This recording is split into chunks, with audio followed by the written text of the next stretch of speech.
The Federal High Court sitting in Ado-Ekiti this week struck out the criminal defamation suit leveled against human rights lawyer Dele Farotimi by the founder of Afe Babalola University, Ado-Ekiti, Chief Afe Babalola.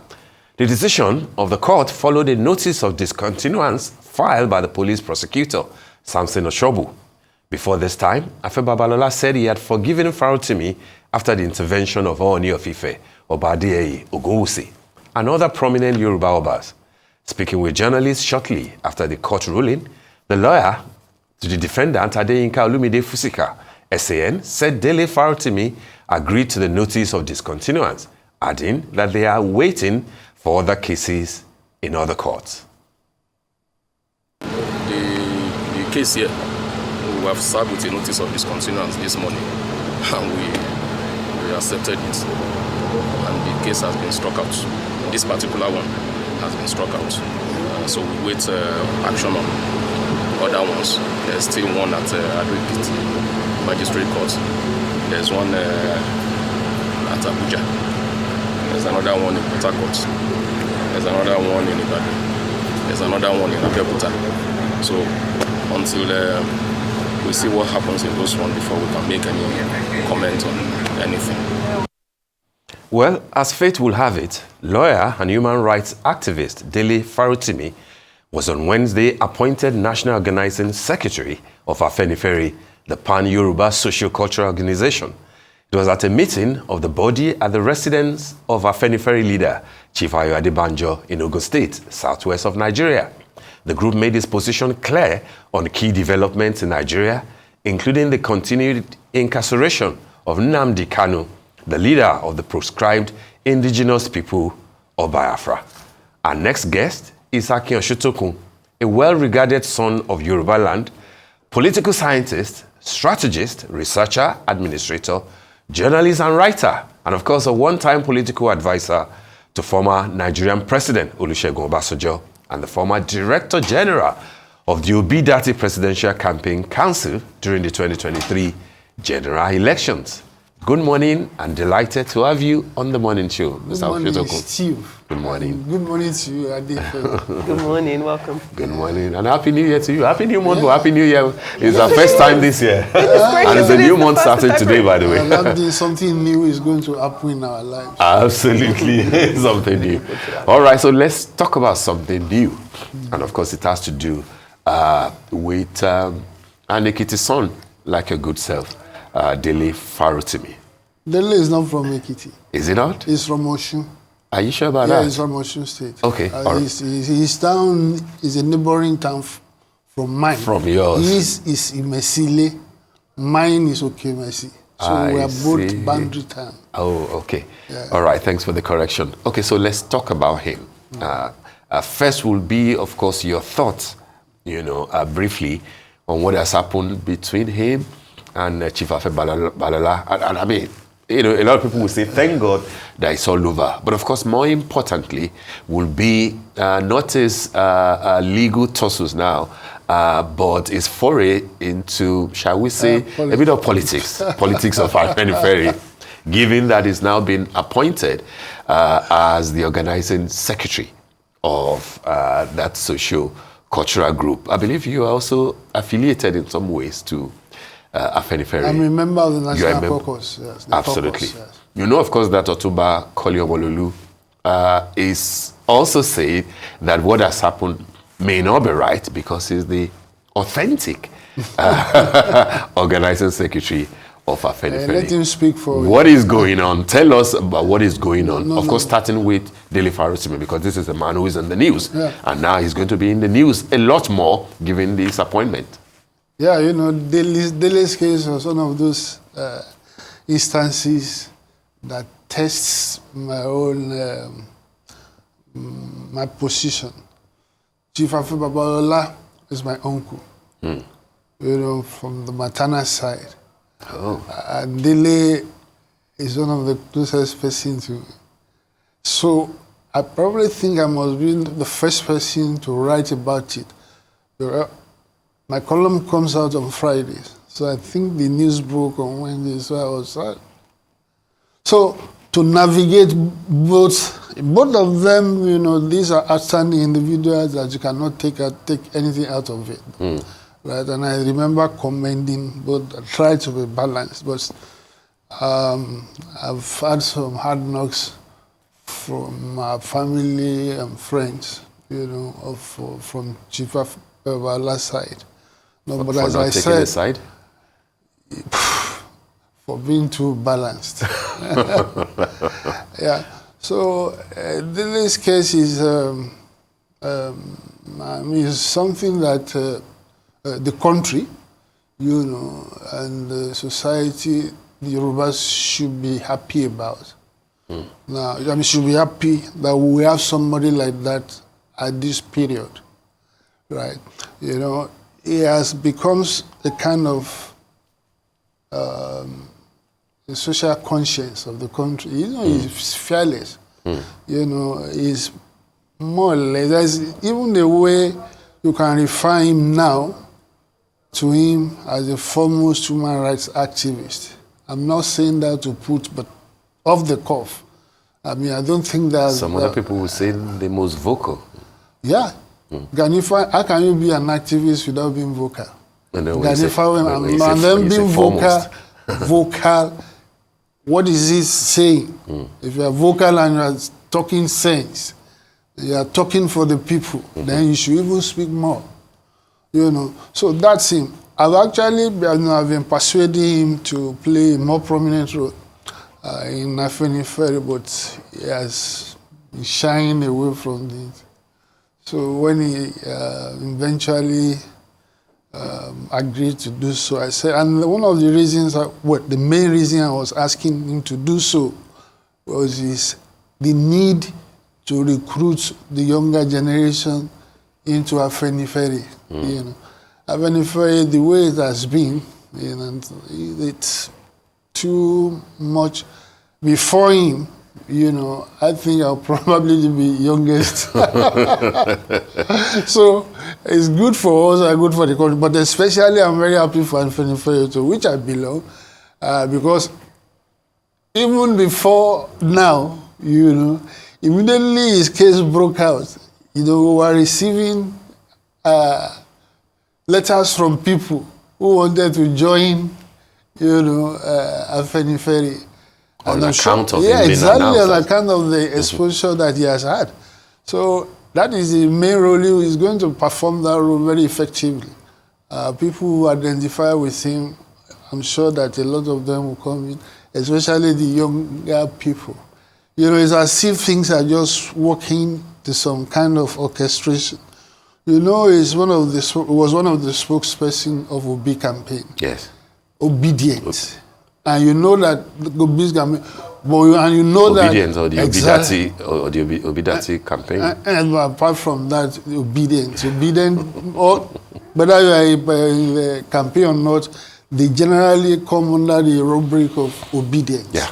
Right. So, of course, he is also a leader in that respect. So, it's a very positive development. I'm happy, and I'm sure that going forward, you are going to see a lot of what I'm telling you, coming to fruit, being manifested. It's like a lightning rod, for change. Okay. And I'm sure you will do well. Okay. I don't envy your position. You talked about how you try to be as neutral as possible. And often when two people are in this type of dispute, it's very difficult to be neutral and still be a party to both sides. So exactly. I don't envy the position that you've been in. But I would like to ask you whether or not you think that the coming of Dele Farotimi into Afenifere, is that a sign that the organization backed him, took his side in this dispute? And this is also because I think that while we know that there was a lot of people who are in support of Dele Farotimi, especially when he was in detention, he still does have a list of different legal challenges that still need to be sorted out. Like, this is just one that has been put aside, but I believe in Ekiti, in Abeokuta, I believe Ibadan, Port Harcourt, he still has other cases pending there. So with the coming of him into this organization, how does that, or will that affect the relationship the relationship Afenifere has with Mr. Babalola, if at all? Do you think that he would be happy with this coming, with this positioning of Dele Farotimi under the umbrella of Afenifere, or would this be perhaps another source of contention in the future? Well, first, you can't be more Catholic than the Pope. So, but whether look, as far as we know, Chief Afe Babalola, although technically or legally he is not the complainant, but he is also is. So if he's withdrawing those charges, with which Dele was charged with, the implication of that is that in all the other areas where the cases are coming forward, I think it becomes academic. So that's as far as that goes. Chief Babalola is actually unfortunate, because there is something that he does, that for me makes him stand out, and that is probably the only person at his level, at such a very high level, consistently harping on restructuring. Consistently. I don't know of anyone of his status or prominence, and he's not a politician, lawyer, and things, who does that. So you have to regard him, that is without prejudice to whatever other quarrels he may have. But for me, it means a lot to me, that he's taking upon himself to play that role. Okay, let me ask you two questions. First will be to return to the Abagun Koliomololu issue. And the question would be, how did Dele Farotimi emerge as organizing general secretary if that position was allegedly, or shall we say reportedly, being held by Abagun Omololu? At what point did he emerge? Because part of what he is saying, Otumba Omololu, is that it's only Chief Fashoranti that can appoint, validate an appointment, and not Chief Ayode Banjo. So how did Dele Farotimi emerge? That's one. The second part will be, now that it looks like obedience are populating Afenifere, would that not make Afenifere? I mean, you worked for Peter Obi. He's still an obedient Dele Farotimi. Chief Ayode Banjo, of course, everybody knows, didn't support Asiwaju Bola Ahmed Tinubu. We wouldn't know whether he's obedient, but he said, of course, that it was the turn of the Southeast to produce the president. Are you? I know the concept of Afenifere and Ohaneze. Are you therefore cementing that the Afenifere theme to now make Afenifere, one, more political, and then secondly, more obedient? Is that the point? You see, this is a Mappy you mentioned, but I don't know for how long we are going to stress this factor. Afenifere, of our own description, is not a socio-cultural organization, it's a socio-political organization. You see, the ambiguity came, when Chief Walolo started Agbemu Odudua. And Agbemu Odudua that one is the socio-cultural. He also founded Afenifere, but people tend to confuse the two. Afenifere, as founded by Chief Awolowo, is actually the political arm of any national party, of any party, right? That they will join, that Afenifere will join.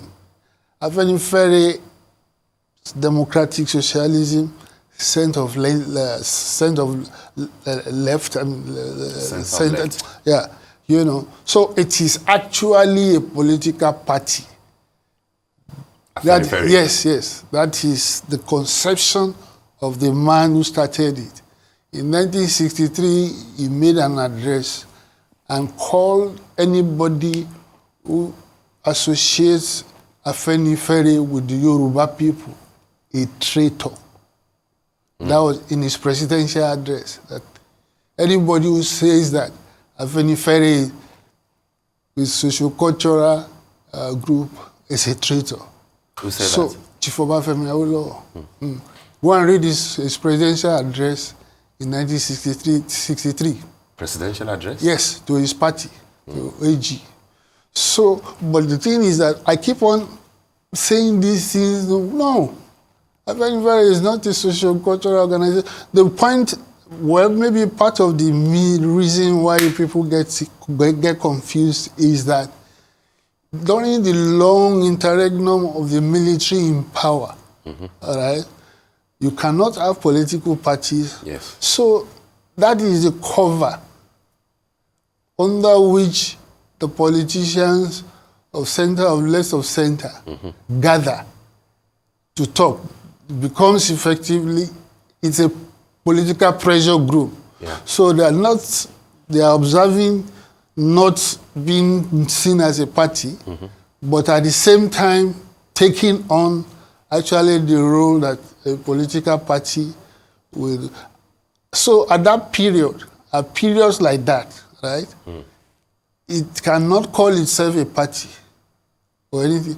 I But get you. but I get the also point. realistically, right, Nigeria's politics is predicated on ethno-regional cleavages. That is the truth. So the dominant party in each of the region will actually look as if this is a Yoruba party. The same way you have Northern People's Congress as a Northern Party, or NCNC as a. So there is also that confusion that parties in Nigeria, tended to almost coincide with those cleavages. So it's one of the reasons why Afenifere tended to be seen as cultural, whatever it is. All right, that's now, good. Yeah. Omololu is relevant to the appointment of Dele Farotimi completely. The appointment of Dele Farotimi was made by the Afenifere that we have in the Afenifere that he represents. I don't think they even now have a deputy leader or officials. Are there two Afeniferes? What? Are you saying there are two Afenifere? Well, I mean, those are the people. Two groups make claim to it. So to that extent, you have. I will say my own Afenifere is the authentic one. Somebody at the other side will make the same claim. It's free. It's free speech, freedom of association. No law has been violated by saying so, right? So anybody can come out and call himself. Yes. The tradition of Afenifere is that a leader,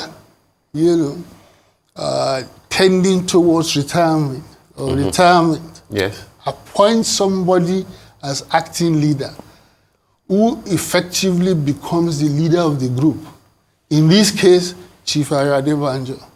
Once you have an acting leader, Who appointed him? Chief Assurance. Appointed Chief Yes, Adebanjo. yes, he has a letter to that effect. Okay. Once you can't have two captains in the same ship. It is the same Chief Assurance who did that. So when people talk, you see, there ought to be some logical consistency, in what you do. And you cannot come along the way and say, no position again. So, but as I said, they are entitled to their own position. If they want to, that's all right. So Afenifere has two organizing secretary now. No, look, I don't know what to call them. I mean, they have, as I said, or if that's the way you want to put it, all well and good.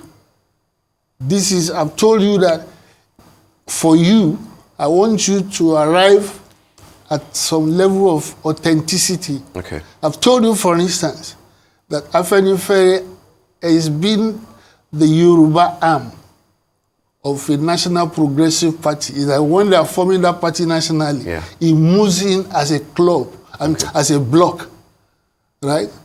So, and of course, the peculiar situation we also have in Nigeria of military intra-regnum that does not permit political activities or political parties while in power, yet you still want to operate, you know.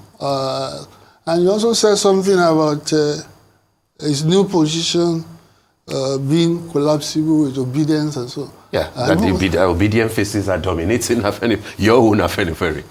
Obedience are dominating what? You are obedient, he is obedient. Yes. Chief Banjo, in a way, is sympathetic to the cause of the obedience. Yes. That's why I asked the question. No, not at all. I mean, that from the word go is not a new thing. I mean, look, I was the Director General at the same time a member of the caucus. Shola Ebisheni was the coordinator in the Southwest, while he was at the same time the General Secretary of Afenifere. So it's not, and this is to confirm what I've told you earlier, that really the Afenifere is a party. No, it's a party, is a Yoruba arm of a potentially with any party formed that conforms with its own position, which is welfareism, left of center. So that is it. We don't speak as cultural group. That's not our own. Anybody can go and do free. And I've told you the origin and the clarification made, by Chief Awolo. Because that confusion was setting in even at that time. All right. All righty. Let me ask, with respect, because I do think with age comes a lot of wisdom, but you did talk about how you yourself are among the younger members of Afenifere. So with the coming of Dele Farotimi, is there an expectation that perhaps he would breathe new life into the group? Because what is the state of the demographics now? I know you said that during his legal issues, you received a lot of letters of people wanting to become members. Yeah. But were these quote-unquote younger people? I mean, do you have a plan for the future? We pray that you still got many decades with us. But when you look, especially since you're referring to Afenifere now as a political party, you'd imagine that there is a plan for you to make sure that you have a stake in the future. So is there a plan to bring more people, younger people, into the fold? And is that why Dele Farotimi was appointed? Of course. I mean, look, it has been a long-standing issue. The problem of leadership recruitment. It's actually not limited to Afenifere alone. It also applies to almost all the other political parties in Nigeria. Now, the political system is beginning to normalize. But there was a challenge of leadership recruitment. Look, the Fourth Republic started in 1999. So between 1966 and 1999, we only had maybe 4 or 5 years of civilian. So this is what you have experienced. There is no way you can perform leadership recruitment for political participation under military dictatorship. So this poses the challenge of leadership recruitment, not only to Afenifere alone, but to all political parties. So now, if this republic endure, right, that increasingly will become less of a challenge. I mean, so that is the problem. As you have said, I mean, like I said, you cannot get a better figure, to rally around the younger Nigerians or even people who are older than him. Than somebody like Dele. Yes. Yeah. And when the challenge that his choice will pose is that he's already affiliated with a political movement and a political figure. And so this leads me to my next question as we begin to wrap up. There are talks of coalitions, of mergers, etc. And we saw what happened in Abuja, at the conference, a few days ago, where Atiku spoke, Rufai spoke.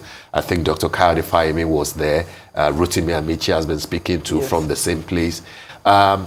It's not yet halfway to 2027 yet, but of course the political space is heating up. What role, therefore, do you see Afenifere playing now that you have established that it's a political arm? Don't get it twisted. Yeah. What role do you think that it will play? It looks to a lot of people that there are disgruntled, shall we say, elements within the APC who might be open to merger and coalition talks with others. There are other talks about the possibility of Obi and Atiku coming together. What role will Afenifere play, given that you yourself, you are there, Dele Farotimi is there, and Chief Adebanjo is still very much alive, with us? What direction should people expect that Afenifere will take in all this? It is predictable. It is? Yes, because first I said left of center. Second also, of course, is the sense of equity, justice, and the cause of national integration. By my own reckoning, right, the next president, even from this time, from 2023, the next president of Nigeria should come from the southeast. That position still holds, right? Look, the thing about Nigeria is this hypocritical thing, right? If you want a nation, then do something that makes you, that is logically consistent with that. You cannot be talking about national integration in which a part of the country is almost permanently marginalized. That was a question the rotation between the North and South was set to address, and that succeeded in doing that. But even within that zone, in this case, when it came back to the South, it is not fair for Obasanjo to have spent 8 years as president, Yemi Osinbajo 8 years as vice president, and now you are having another Yoruba person as president in a situation in which one of the zones in the South of the three has never been in either. So that is the position I believe, and I'm sure certainly Afenifere is likely to also take, in choosing a party to belong to. So it's a self-evident case. That was what led us into supporting Obi the first time around. Apart from the fact that Obi himself is quite an outstanding candidate in his own right, but more, mainly, it's out of a sense of fairness and justice that somebody from there, should be the president of Nigeria. Mr. Osuntokun, if it turns out that the clear path for Obi to emerge will be to strike a deal with Atiku, as some people are suggesting, for Atiku to spend a term, Obi deputizing for him and taking over. Will that still fall within what you think Afenifere will support? Power going back to the north for 4 more years? I cannot. Afenifere has not taken a position on that, but I have. And what I'm saying no is my own personal position, and I still stick to it. I'm quite close to Atiku. I mean, I know you have, but look, principles are principles. It becomes a principle when you have to do something that is not convenient for you. That is the test of it. You don't do when it is convenient for you. You don't say, okay, this is my principle, I support this. No. It is when it is not convenient. That is when it becomes a principle. Up till 2031, I personally still believe that slot should revert to the east. Now, I'm an individual. I belong to organizations, and principally the organization that I will take a cue from is Afenifere. So let us wait and see what position Afenifere takes. When we are discussing it, the points that I'm making now, I will make that point. Okay. And I will see, how others feel about it or think about it. All right. Mr. Osuntokun, we want to thank you for joining us on the morning show today. And of course, we'll wait to see what direction Absolutely. Afenifere will take. Thank you. Thank you so very much. much. Thank you.